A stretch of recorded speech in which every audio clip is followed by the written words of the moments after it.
আসসালামু আলাইকুম প্রিয় শিক্ষক ও শিক্ষিকা মণ্ডলী, আপনারা কেমন আছেন? আশা করি অনেক ভালো আছেন।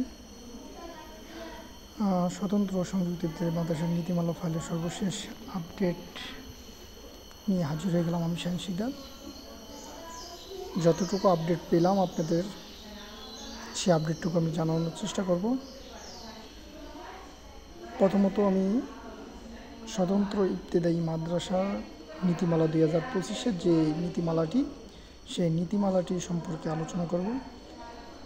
আপনারা অধীর আগ্রহে অপেক্ষমান রয়েছেন। আজকে বৃহস্পতিবার, আমি একটি ভিডিওতে আপলোড করেছিলাম যে বৃহস্পতিবারে আপনাদের ফাইলটি অর্থ মন্ত্রণালয়ে যেতে পারে। সেই আপডেটটি নিয়ে হাজির হয়ে গেলাম এবং সংযুক্ত ইবতেদায়ী মাদ্রাসার নীতিমালার যে ফাইলটা আছে, সংশোধনী নীতিমালা ফাইল, সেই ফাইলটিও যাওয়ার কথা বলেছিলাম। তবে একটি ফাইল অর্থ মন্ত্রণালয়ে পাঠানো হয়েছে, আরেকটি ফাইল পাঠানো হয় নাই। সে ফাইলটি কোনটি? সেটি হলো স্বতন্ত্র ইবতেদায়ী মাদ্রাসার যে ফাইলটি আছে, সেই ফাইলটি পাঠানো হয়েছে অর্থ বিভাগে, কিন্তু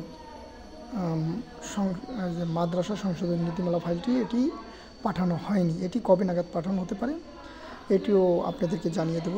কেন পাঠানো হয়নি সেটি আগে বলি। স্বতন্ত্র ইবতেদায়ী মাদ্রাসার যে কারেকশনগুলো হয়েছে সেই কারেকশনগুলো সংশোধনী নীতিমালায় সংযুক্ত ইবতেদায়ী মাদ্রাসার কারেকশনের জন্য সেটি পাঠানো হয়েছে আবারও সেই এমপিও শাখায়। আপনারা ইতিমধ্যে বুঝে গেছেন এমপিও শাখা বলতে কার কাছে গিয়েছে। এই ফাইলটি সম্ভবত আজকে বিকালে অথবা রবিবারে কাজ শুরু হয়ে যাবে। সংশোধনীয় কাজগুলো এমপিও শাখায় আছে। এটি দুজন কর্মকর্তার কাছে আছে।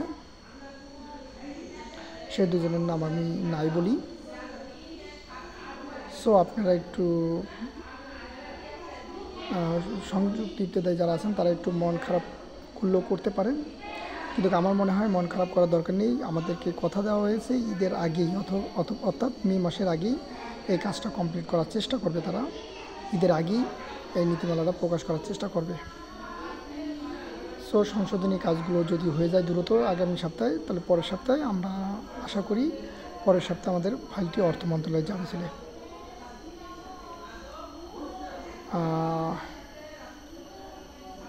সো আপডেটটি আপনারা পেয়ে গেলেন। সো আজ রাখি। আল্লাহ হাফেজ। আসসালামু আলাইকুম রহমতুল্লাহি ওয়া বারাকাতুহু।